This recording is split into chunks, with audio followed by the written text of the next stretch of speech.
Lady of the Federal Republic of Nigeria as they converge to receive the support of food items.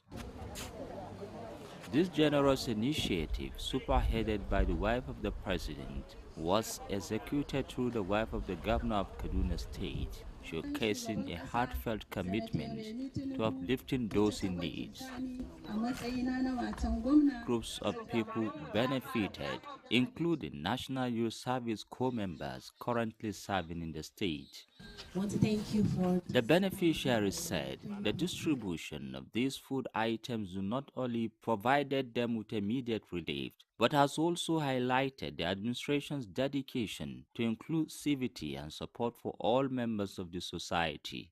And this food was given by the First Lady of Nigeria, Senator Oluremi Tinubu, which the First Lady of Kaduna State, Hajiya Hafsat Ubasani, distributed today. As you can see here, all the beneficiaries are here. This food is 2,400 bag of rice, and the people that are going to benefit are 2,400 people across the 23 LGS of Kaduna State. This initiative, the stakeholders said, underscores the ongoing efforts of the President Bola Ahmed Tinubu's commitment to address the needs of vulnerable Nigerians. In Kaduna, I am Muhammad Marajingi, NTA News. Women engineers are calling for inclusion in tackling critical national issues for development under the Tinubu-led administration and its renewed hope agenda. This is as Women Innovate celebrates the contributions of women who are revolutionizing the technology and engineering fields at this year's Women in Technology and Engineering Summit. Tokwe Alabi was there. According to a recent report by the National Bureau of Statistics, women constitute approximately 30% of the Nigerian tech workforce, showcasing a gradual but notable increase in gender diversity. Women Innovate is forging a path of innovation, inclusivity, and empowerment in the world of technology and engineering. Developing platforms like these for engineers and technologists is to connect and share projects that will showcase practical application of engineering concepts while fostering creativity and problem-solving skills. Technology drives the future. We all have to be technology savvy. Our digital skills have to be up there. We all need it. Innovations and solutions are all being produced through technology and engineering. Stakeholders believe partnering with educational institutions, industry partners, and policymakers will break down barriers and create a more equitable future for all aspiring engineers and technologists, especially women.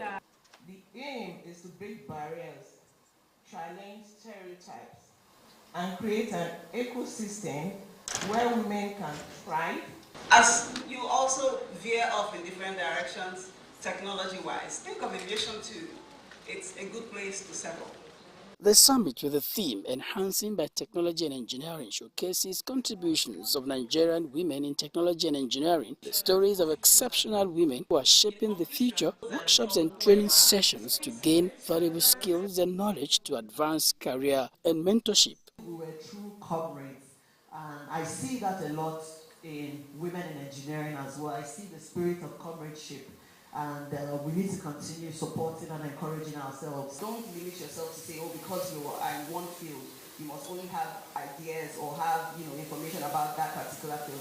The breakthrough for me, which is my invention, the bride that detects any cancer, first of the kind in the world, and just innovation took me around the world. We are automating things now, and mechatronics is like the motherboard of all automation. So even if you're a woman in STEM, you can still venture into other aspects. Learn about women empowerment and how women can stand on their feet by themselves, even though many people may discourage them. I have this determination that this is what I want. This is the path I want to follow. And I think I'm doing well there. For Women Innovate, it is about fostering an inclusive environment that encourages the growth of women in technology and engineering by creating opportunities for networking, collaboration, as well as professional development. In Abuja, Tokwe Alabi, NTA News. And according to the United Nations, women are crucial to the rural economy, particularly in the developing world. They play integral roles across the entire agricultural value chain, from production and processing to consumption, making them pivotal in ensuring food security. This significance is vividly demonstrated in Maiduguri, the capital of Borno State, where women are leveraging the return of peace and their numerical strength to assert their influence in the agricultural sector. Mohammed Abubakar reports on the quiet agricultural revolution spearheaded by women in Maiduguri. Margaret is a housewife riding her bicycle to Mulai, a suburb of Maiduguri city that is about 15 kilometers from the city center, with a burning desire in her to complement whatever her husband is bringing home food-wise by cultivating her farmland to the fullest at a time like this. Margaret's story is not different from that of Adama, another housewife with the desire to contribute her quota in the quest to ensure food security in Borno State and beyond, who also assesses her farmland at the same location using her bicycle. We are just helping our husband, our children. This situation now is too harsh. We're supposed to farm or get some little thing to help our house. How can a responsible woman at a time like this stay without assisting her husband in running the house? I don't think our husbands have the means to cater for all our house needs, especially food. The enthusiasm seen in Margaret and Adama is interestingly what you see in virtually most of the women in Maiduguri, who every morning converged on the Muhammad Indimiwe end by the FRSC office junction to begin their journey to their respective farmlands, using mostly the popular means of transportation in the city known as Jega, or an open-body four-wheel drive vehicle amidst enthusiasm.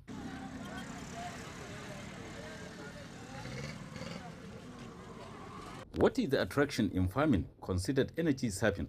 The question some of them were so eager to answer. In my own case, I am a widow with a lot of children to feed, explaining why I am actively engaged in farming. We cannot just stay idle at a time like this when we need food to feed the family, especially children. Since we now enjoy relative peace in the state, Maiduguri and its fringes in particular, why should we not indulge in farming to support our husbands? When asked whether they were on the move to displace the men in the occupation previously considered a men's world, their response was simply in the affirmative. Though the responsibility to provide for the family rests squarely with our husbands, we feel obliged to do more and support them for the upkeep of the children. What is the feeling around the men folk looking at the current tempo by the women in Maiduguri as it relates to farming activities? The only type of farming the women are good at is growing groundnut and beans. Have you seen them growing maize and millet? We are still a force, farming-wise. You will see majority of the farmers are women. Women are struggling to get food where they will make something so that it will help them in their living. And so because of the deliberate policy of the government of encouraging women to participate in farming and also benefit, because, you know, when you build the woman, you're building the family. This is the news at 10 on NTA NEWS24. We have more reports shortly.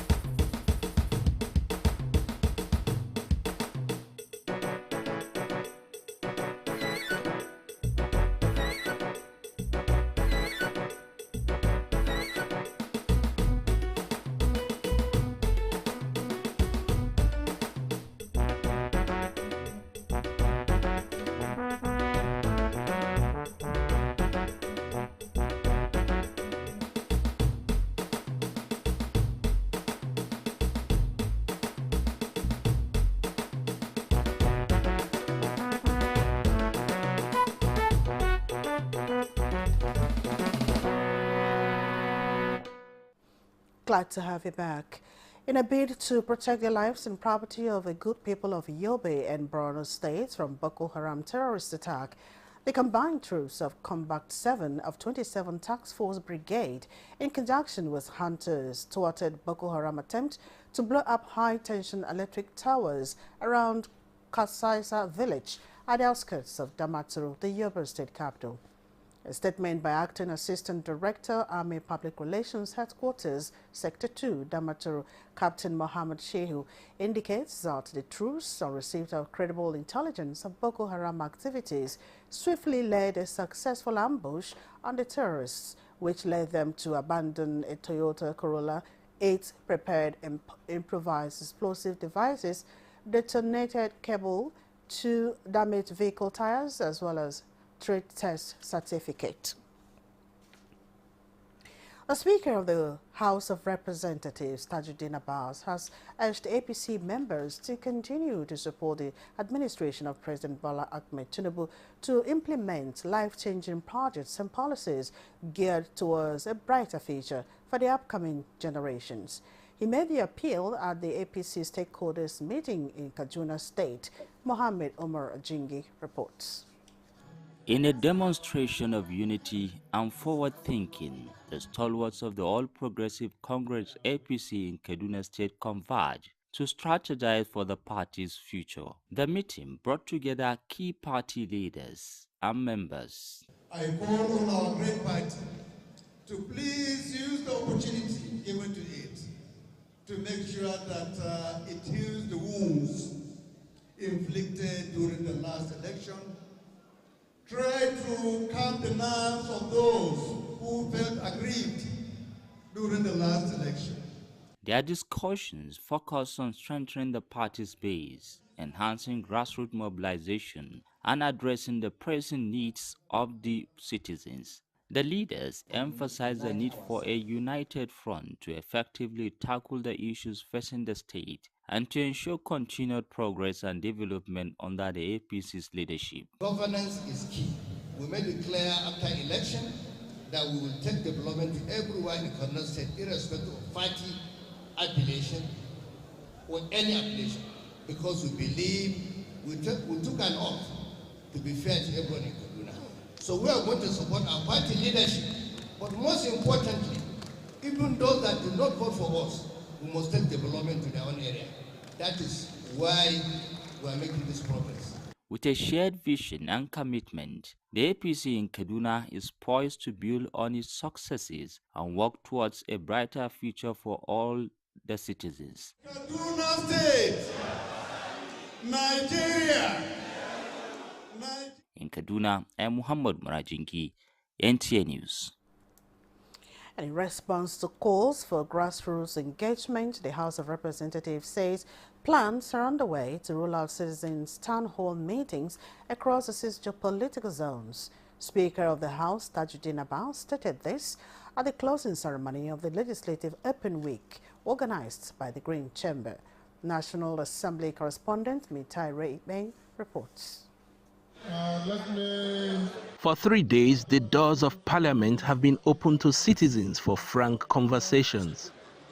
The need for state police, local government autonomy, constitutional role for traditional rulers, as well as gender balance in governance and politics have been among crucial issues discussed.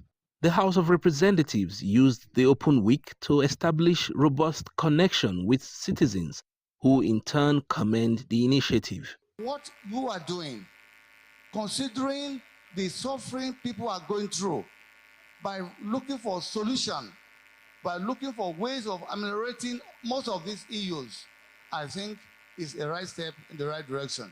From the traditional desk, even without motion, we want to say Nigerians have passed vote of confidence on the Green Chamber. We are a gas country, and today, by virtue of the passage of the PA and the continuous support of the National Assembly, we are getting this done on behalf of our country, and the country is benefiting from it. Our president is succeeding. Our constitutional amendment process will also adopt a citizen-inclusive approach. The onus is now on citizens to actively engage their representatives. The Legislative Open Week comes to a close, but lawmakers say they remain open to continuous dialogue and engagement with citizens towards building consensus on critical national issues. From the National Assembly, Mitaire Ikben, NTA News. And federal government has assured Nigerians of completion of Warri-Itakpe-Abuja railway route to boost economic activities. The Minister of Transport, Senator Saidu Alkali Ahmed, who was represented by the Acting Permanent Secretary, Federal Minister of Transportation, said this while on inspection tour of the damaged portion of Warri-Itakpe rail track, which led to the derailment of one of the train coaches at Abraka, Ethiop East local government area of the state. Onyinye Joshua Ifeanyi reports. Following the news of the derailment of Itakpe-bound train coach at Abraka, the Minister of Transport is here on an inspection tour. Although no life was lost in the accident, he expressed satisfaction at the prompt response of Nigerian Railway Corporation in mobilizing internal revenue in the repair of the damaged portion, thereby restoring normalcy to rail services. This whole inspection exercise is really not about the capacity or the competence of Nigerian Railway Corporation. NRC has been running efficient and effective rail services for years and on a regular basis. It's just a pity that when one incident happens, of course, bad news all over the place. But we must not forget the fact that this service has run on a daily basis for years with scarcely this type of incident. The Managing Director of Nigerian Railway Corporation, Dr. Freeborn Okiria, is not happy with the destructive tendencies of some persons who have taken it upon themselves to vandalize these assets. The incident we have been having are man-made, and why do you want to destroy what government is doing? Today it has cost us money and time to come here, and from Thursday nights, people are stranded in the stations because they know they say they can never travel on other means except the rail. They are waiting, both Itakpe and Warri. The rail transport system is fundamental to the socio-economic growth of the nation. Therefore, the federal government strives to link all parts of the nation through standard gauge lines. Rail services on Warri-Itakpe route resumes immediately. Onyinye Joshua Ifeanyi, NTA News. The federal government says it will continue to promote sustainable solutions towards the attainment of universal health care for all by 2030 in Nigeria. The Minister of State for Health and Social Welfare, Dr. Tunji Alausa, disclosed this during the signing of Memorandum of Understanding between the federal government and Ekiti State Government, converting the State Specialist Hospital Ekole Ekiti to Federal Medical Center at the hospital complex. Tayo Osho reports. The historic agreement marks the official handover of the State Specialist Hospital Ekole Ekiti to the Federal Ministry of Health for its upgrade to a Federal Medical Center. The Minister of State for Health and Social Welfare said the President Tinubu-led administration is determined to improve the health of Nigerians through positive health transformation that will lead to the attainment of universal health coverage. This is said is to accelerate the ongoing effort of the government to ensure that all Nigerians, irrespective of age, status and geographical location, have access to the full range of quality health services they need when and where they need them, without financial hardship.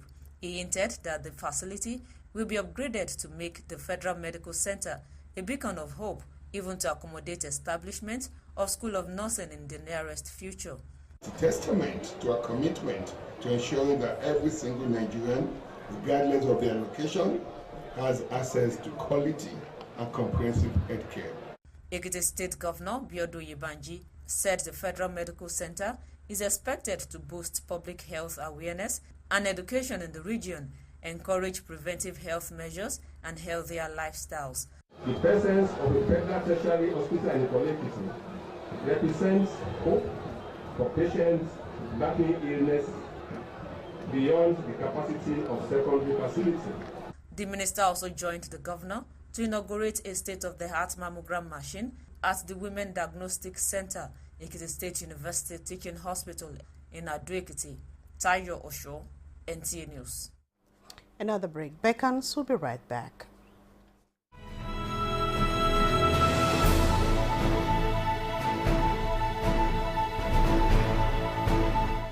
From the creeks of the Niger Delta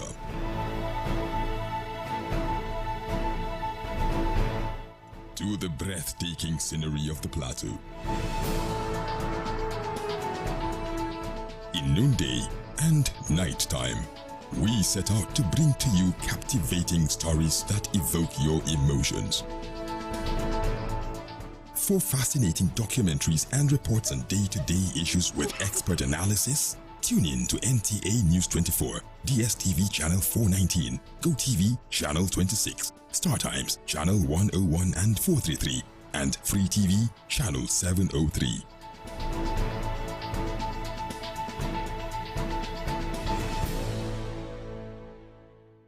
Thanks for joining us again. Nigerians are advocating aggressive and intensive awareness programs at the grassroots to prevent the outbreak of cholera in rural communities. Clement Barikui, who spoke with some residents of Uyo, reports that most rural dwellers are yet to adopt common practices to prevent the outbreak of the disease. I've heard that there is cholera outbreak. You look out for your children or for your child. You ensure that they don't pick things into their mouth unnecessarily. And whenever they buy something in the market, they should bring it home and wash it properly before they take it. We need a lot of hand for government to help to mobilize inside the village so that they can help those women inside the village and the children. While these Nigerians residents in Uyo are aware of the outbreak of cholera in some states of the Federation, it is their prayers that the Akwa Ibom state will not be listed amongst those with cases of cholera. Poor hygiene among rural dwellers is the major concern of health practitioners, and these community health workers are taking advantage of hospital visits by pregnant women and nursing mothers to enlighten them on the preventive measures. They say this group of people and their babies are more vulnerable to cholera infection. What we do is to teach the women on washing of hands, washing of food items, washing of fruits and vegetables effectively before eating. The people are appealing to the relevant authorities to carry out sensitization programs, especially in the rural communities, to help residents be well informed about the pandemic. Clement Barikui, NTA News. Away from health matters, the Joint Action Committee of the Non-Academic Staff Union of Educational and Associated Institutions, NASU, and Senior Staff Association of Nigerian Universities, SANU, has directed members across the country to mobilize for a nationwide protest over withheld 4-month salaries and other grievances.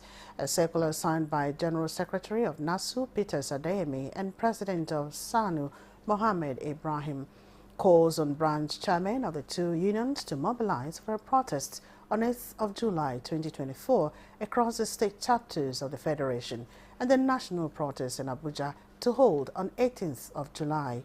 The national body of the Joint Action Committee states that the protest is following recent breakdown of dialogue between leadership of the unions with the Ministers of Education and that of Labour and Employment to resolve the dispute. Members of both unions were affected by the no work, no pay policy implemented by the previous federal administration. Academic excellence alone do not determine success in life. Rather, doors of success continue to open for those with knowledge and good characteristics. These were parting words of the Managing Director, Nigerian Tulip International College, NTIC, Fezula Biljin, to graduates of class 2024 during the college graduation ceremony. Let's join Joseph Otsen for more. Processing at 237 graduates from 3 different schools of Nigerian Tulip International College, the boys section, girls section, and Cambridge School. Here to celebrate with them are parents, well-wishers, and top personalities, including the Deputy President of the Senate, Barau Jibrin.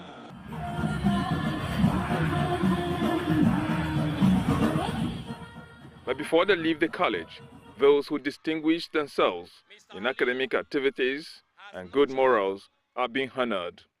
Success is not defined solely by your achievements, but by the character you uphold and the positive influence you have on others. Strive to be the best version of yourselves and always remain true to your values. And to an era, yet the beginning of an epoch that will require lots of discipline and application of the knowledge gained from this domain. We expect unwavering commitment to maintaining high standards of discipline, integrity, and safety within our school environment. These include proactive measures to combat cultism, bullying, and other vices. Bring out the big policies by our government, to make sure that they are catered for, in life. And then they too, in return, must reciprocate by working hard, by imbibing integrity and honest living. I'm so excited, and you can see it in the faces of all the parents. It has been a long journey, and we thank God today. What I want to do is engineering because going to be expecting the next diplomat.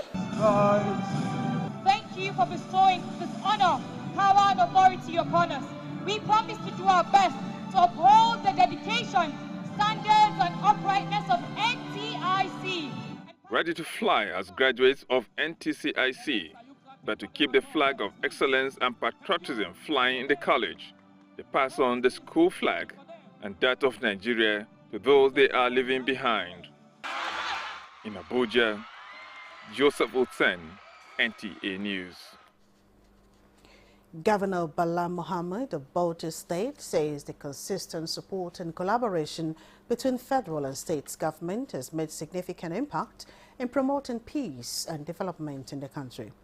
The governor stated this during a reception organized in his honor as he received a Presidential Award of Excellence on Urban Renewal Project, Awal Abdullahi reports.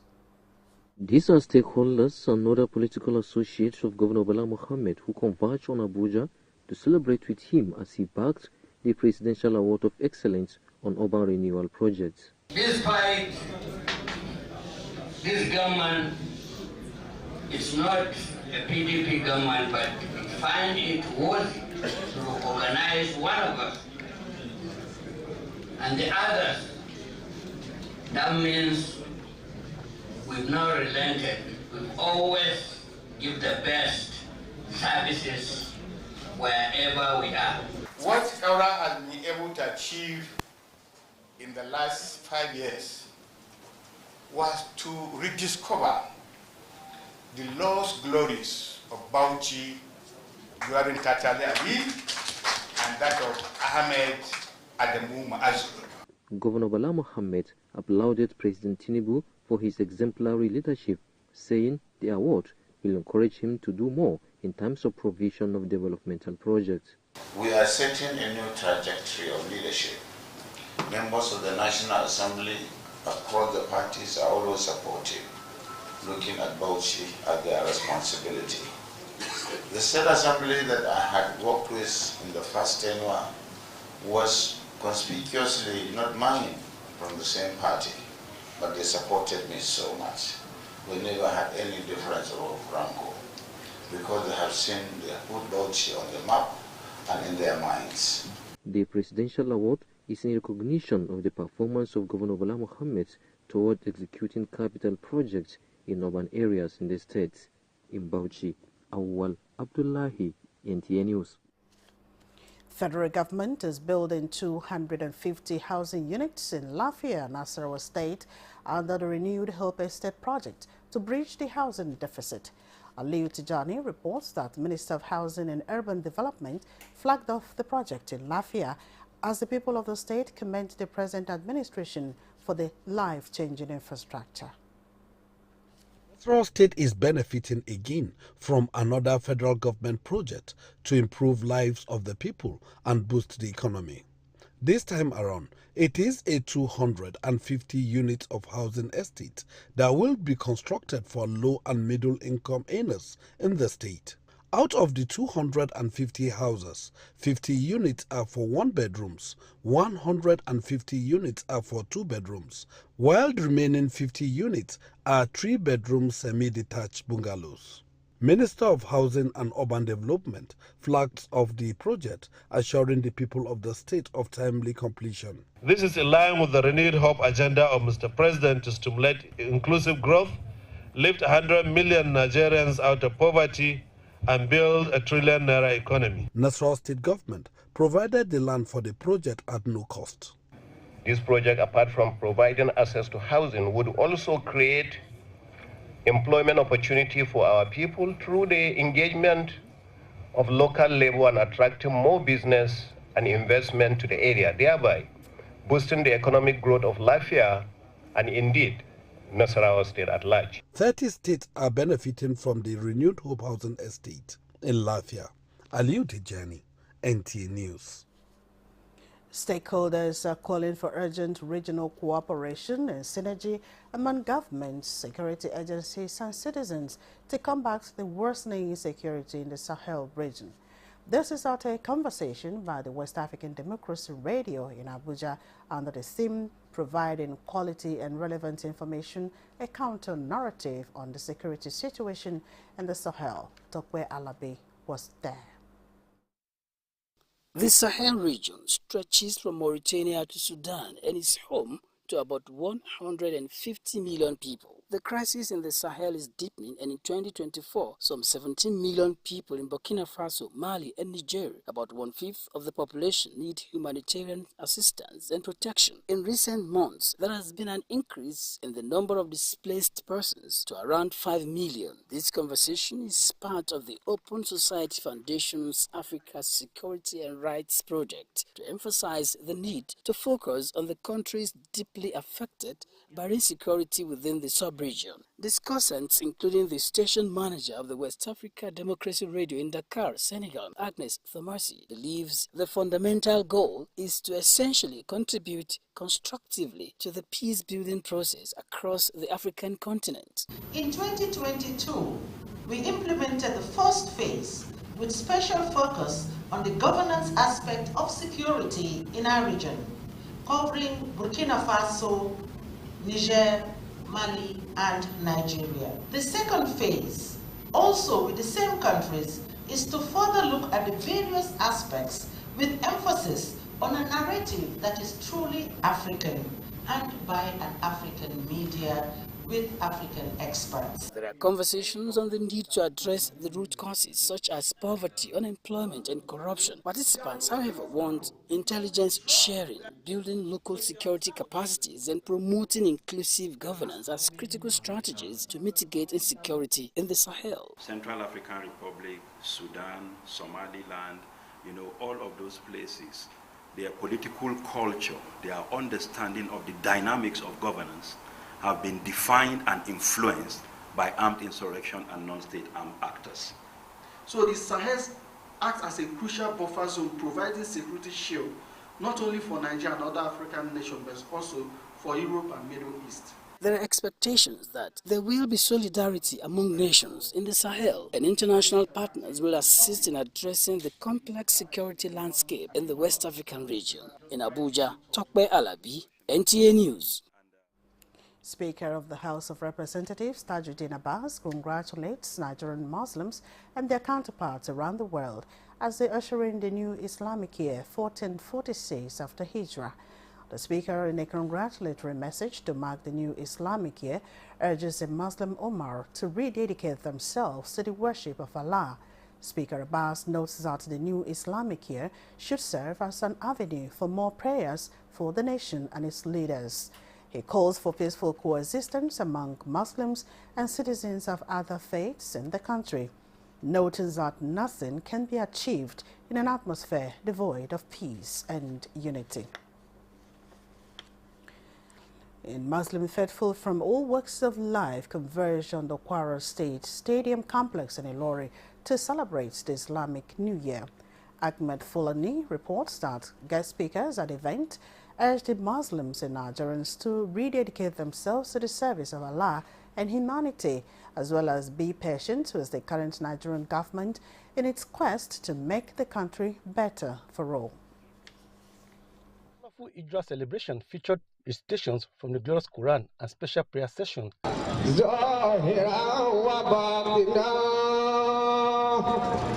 The two guest speakers were unanimous in their call for the unity of Nigeria, which they described as non-negotiable.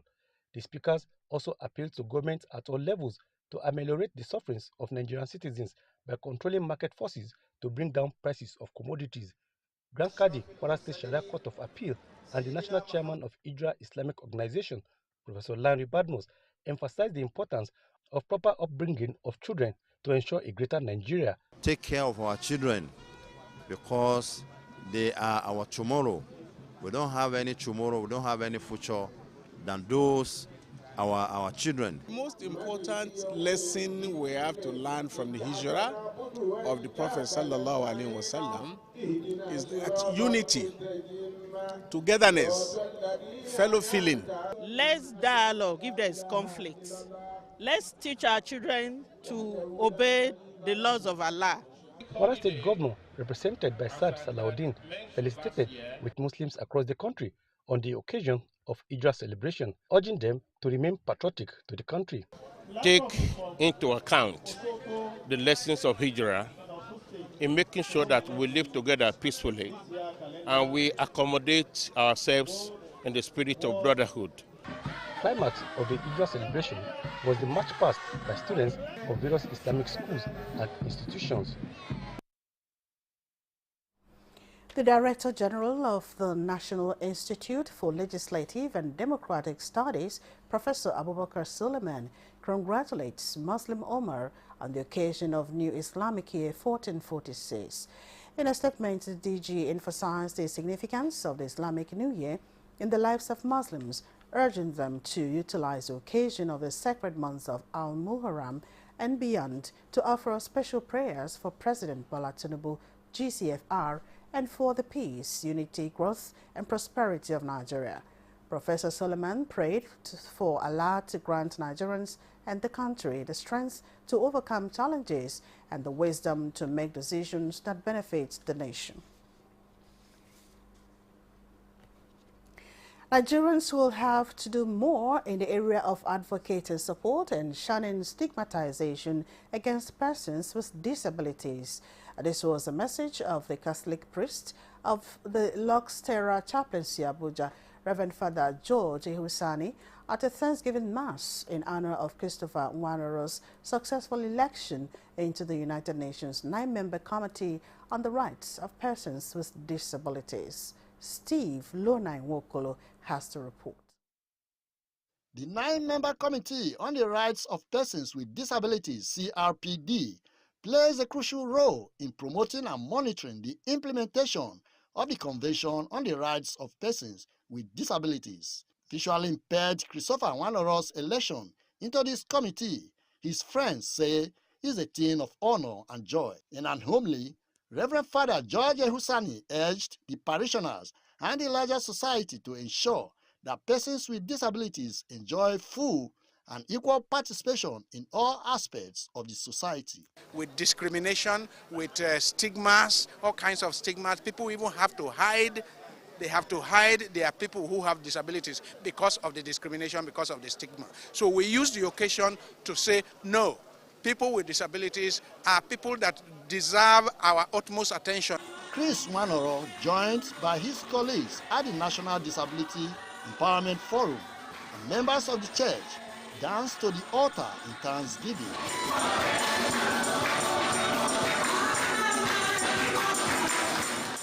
He speaks on the significance of his election into the United Nations Committee. I went to the United Nations. I engaged myself on what is called bilaterals, meeting countries one-on-one basis, talking to them, telling them about my credibility, what I've done in the disability community, and what I'm going to bring on the table. So at the end of the day, God's willing, I emerge a winner. At the United Nations is a very good thing that has happened to the Nigerian community and Africa as a continent, because he's representing Africa. And being somebody that is well grounded in international relations matter, he knows what he can do. Based on the type of person Chris is, his victory is victory for honesty and generosity. We are so happy for this position that he has gotten. We believe that it's going to promote the rights of persons with disabilities in Nigeria.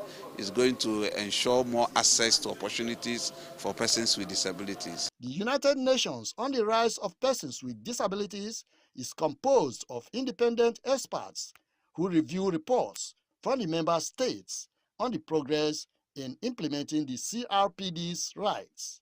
In Abuja, Steve Lonai Mwaokolo, NTA News. When we think of a debate, what often comes to mind are speaking convincingly, building strong arguments, friendly disagreements, and efficient and effective time management. These qualities shone brightly in students from public junior secondary schools in Kwara, Katsina, and Benue states recently. Between January and May 2024, these young debaters proudly represented Nigeria at competitions in Indonesia, Singapore, and Dubai.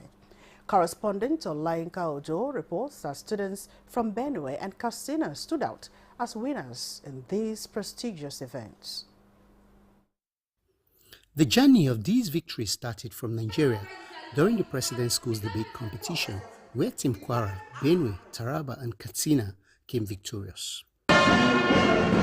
To be confident and assertive. I want to thank God for making me to be the best speaker. During the debate championship, Team Benue and Katsina won the first positions with these trills. Who have no interest in who are his troops out of Ukraine, even though he claims to stand. And it also helped in upholding his tricky aims, which are power, fame, and respect.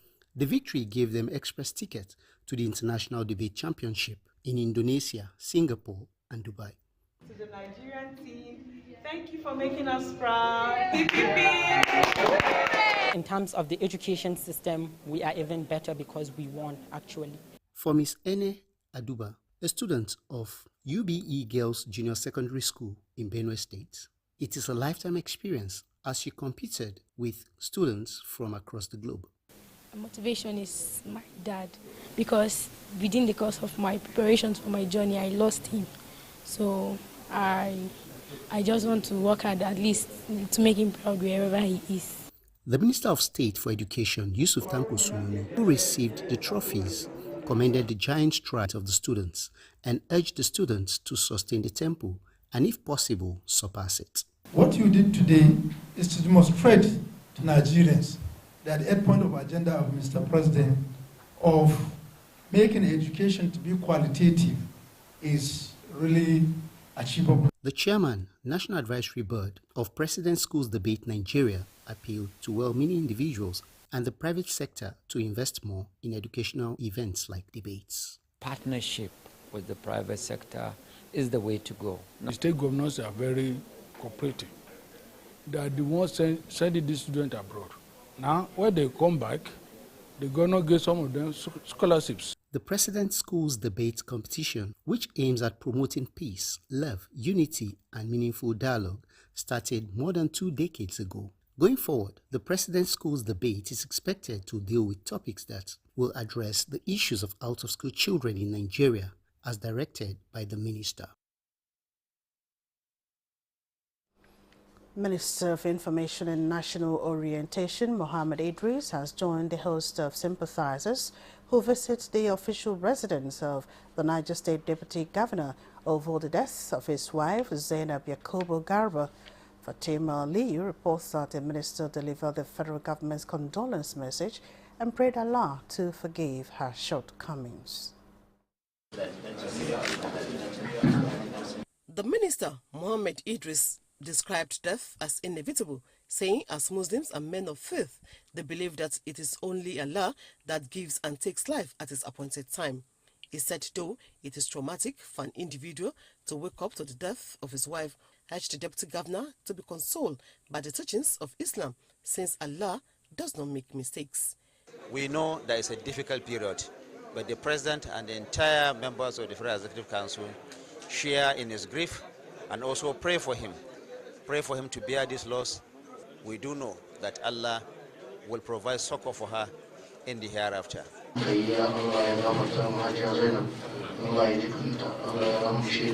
The delegation thereafter pray Allah to repose the soul of the deceased, forgive her shortcomings, and make Al-Jannah a final abode, as well as give the family the hearts to take the death in good faith. Fatima Aliu, NTA News. Sports is next.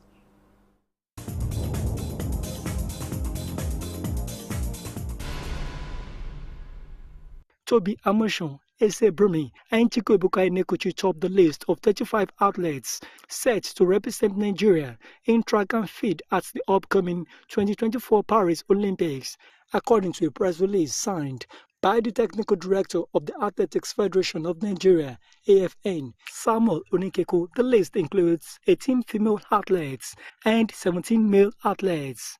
Nigerian track and field athletes will compete in the 200 meters, 100 meters, 400 meters hurdle, high jump, long jump, 800 meters, 2,024 meters, shot puts, discus, hammer throw, javelin, 4 of the 5 relays and other events at the 2024 Paris Olympics for men and women. Also ahead of the participation in the women's football event of the 2024 Paris Olympics Games, the Super Falcons held their first training session in their Sevilla camp on Sunday.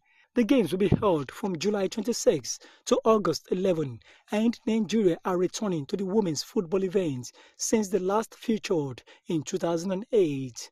The Super Falcons camp opened in the Spanish city last Friday but did not hold any training sessions until Sunday due to small number of players in camp.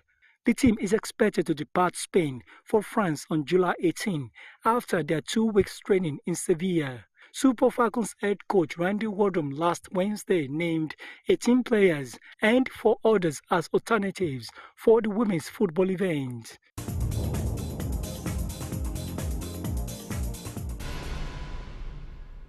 That concludes the news at 10 on NTA NEWS24. Thanks for watching. I'm Mina Daniel. See you at the top of the hour.